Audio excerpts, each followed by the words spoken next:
La chronique politique du Grand Journal avec le lundi Alexis Lacroix. Bonjour Alexis. Bonjour Steve. Et merci de nous rejoindre. Vous êtes le directeur de la rédaction d'Actualité Juive. Alexis, 14 députés et sénateurs ont donc rendez-vous cet après-midi à partir de 17h. Ils participent à la commission mixte paritaire chargée de tenter de faire émerger un compromis entre les deux chambres sur le projet de loi immigration. Ça avance positivement, a indiqué ce matin Gérald Darmanin. Est-ce que vous êtes aussi optimiste que le ministre de l'Intérieur et à quelles concessions est prêt l'exécutif? Steve, j'ai toujours joué carte sur table avec vous. Je n'ai pas le même niveau d'information sur les tractations politiques au sein de cette fameuse CMP que vous venez d'évoquer que le ministre de l'Intérieur.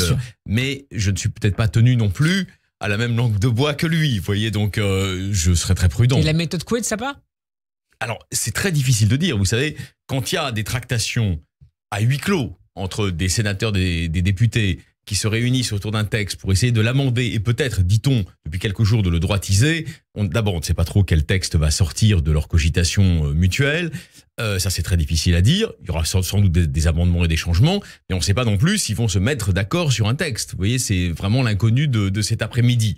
Alors, à partir de là, il y a deux scénarios. S'ils se mettent d'accord, demain, il faut qu'il soit adopté dans l'hémicycle. Pour l'instant, on n'a aucune certitude relative à son adoption. Donc de toute manière, il n'y a que 50% de la partie, en quelque sorte, qui serait gagnée dans l'hypothèse d'un accord ce soir. Et s'ils ne se mettent pas d'accord, alors là, cela accélère les scénarios alternatifs pour le président de la République. Mais ce serait en tout cas la fin de ce projet de loi. Alors en tout cas, c'est ce qui est annoncé, mais je pense que là, vous voyez, le président de la République a réfléchi depuis quelques jours à la position qu'il allait tenir. Je pense. Vous voyez, c'est un être rationnel, même s'il fait parfois des erreurs, comme tout le monde, mais il est rationnel. À partir du moment où il laisse entendre qu'en cas de rejet d'un accord et ou de ce texte demain à l'Assemblée, mais ça, au fond, ça revient au même en réalité, puisqu'ils n'utiliseront pas le 49.3, il serait obligé de rebattre un petit peu les cartes. Alors, il y a deux solutions. Il y a la solution, on peut y revenir, mais c'est intéressant, depuis lundi dernier, qui est prônée par une partie de l'opposition, on va dire de son aile radicale, si l'on veut, qui est incarnée par le Rassemblement national et notamment portée aujourd'hui par son président Jordan Bardella. C'est la dissolution. Voilà, Jordan Bardella l'a dit clairement qu'il se prononçait en faveur d'une dissolution au regard de ce qui lui apparaît comme un révélateur de l'absence de majorité récurrente pour la Macronie. Le président de la République a dû réfléchir, il a dû s'entourer bien sûr de conseils, notamment de François Bayrou, dont je vous lis la déclaration au grand jury hier. Le changement de gouvernement pour prendre un nouveau départ, bien sûr que c'est une arme. En cas de catastrophe, est-ce que le président tire le tapis avec un changement de Premier ministre et une reconfiguration de la majorité? On en est là dans la réflexion. Donc il ne s'agit en aucun cas d'ouvrir la porte à l'hypothèse d'une dissolution. On va dire pourquoi dans un instant. Il s'agit en revanche, dans l'hypothèse d'un rejet aujourd'hui et demain, de ce texte qui est quand même un des textes fondateurs, j'allais dire des réformes de ce deuxième quinquennat, de réfléchir à une reconfiguration de l'entourage présidentiel dans le gouvernement. Et donc à un remaniement. Alors, justement, soyons précis. C'est une piste un peu moins radicale, mais néanmoins importante. La dissolution, pour des raisons que le président de la République a médité, mais il est évidemment très clairvoyant sur les équilibres sociopolitiques dans la société française d'aujourd'hui, est extrêmement dangereuse. Il risque de se retrouver, nous l'avions dit, mais évidemment ça s'est confirmé ces derniers jours, dans une configuration qui serait analogue à celle qu'a connue Jacques Chirac au moment où, en 1997, il se laisse convaincre par Dominique de Villepin, etc., qu'une dissolution est bonne. Patatras.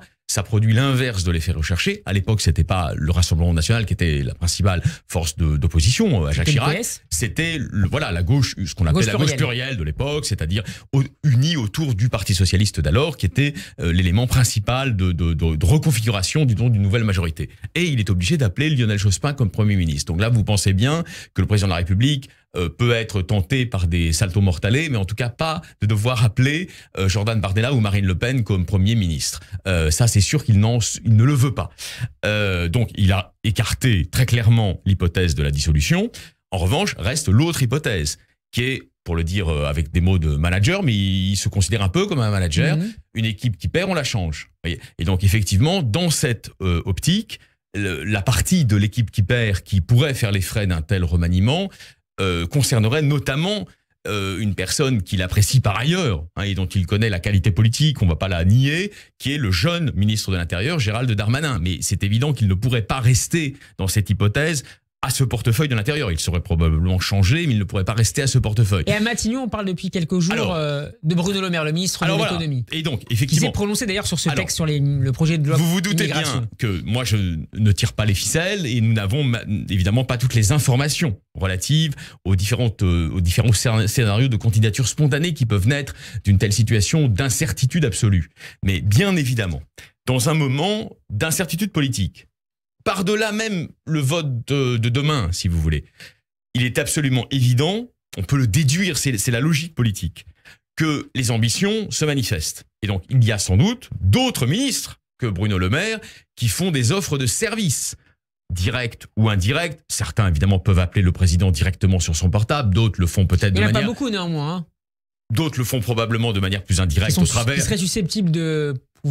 et oui, de ça bien sûr, mais si vous voulez, dites-vous bien que dans des reconfigurations politiques comme celle qui s'annonce peut-être pour le mois de janvier, il en va bien sûr des ambitions qui sont décuplées, désentravées, donc évidemment, c'est logique que Bruno Le Maire, qui attend son tour depuis maintenant longtemps, frappe à la porte du président de la République, mais il en va aussi, et c'est plus intéressant que de cogiter déjà sur des scénarios de non, de l'aptitude du président de la République à renouer ce lien qu'il considère que dans son entourage, d'ailleurs beaucoup de gens considèrent comme affaibli avec le peuple français. Et donc, moi je ne suis pas de ceux qui se gaussent en rigolant et en disant non, mais en disant cette grande initiative vis-à-vis de la nation qu'on nous annonce pour janvier, c'est du flan. Je crois pas. Je crois qu'au contraire, il réfléchit très sérieusement à la façon institutionnelle et aussi communicationnelle de renouer un lien avec le peuple français. On a évoqué à un moment, vous vous en souvenez, les grands débats délibératifs. Oui. Ça consisterait pour le président, avec éventuellement une nouvelle équipe à ses côtés dans le gouvernement,